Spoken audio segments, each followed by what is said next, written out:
Hey, I'm Mindy Kniss. This is the Daily Rage. Let's talk about the Dow futures today because earlier today, now this is the evening session that has already started, but earlier today, this flipped the parabolic SAR on the daily. And that's one of my favorite indications of potential swing trades. So, what that means is that we were cruising down, down, down, down, according to these dots on the top, and clearly, according to the candles.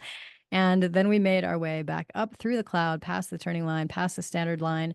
And eventually, when it would get to that about approximate level where that next magenta dot would have been, it flips it down to the bottom, indicating a stop and reverse. In other words, we're going up.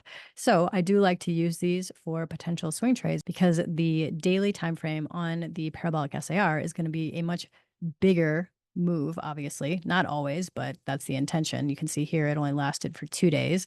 But if this thing continues in this nice direction, our next target up would be 41,303, followed by 41,435, followed by way up top here at 41,682. I'm Mindy Kniss. Thanks so much for watching.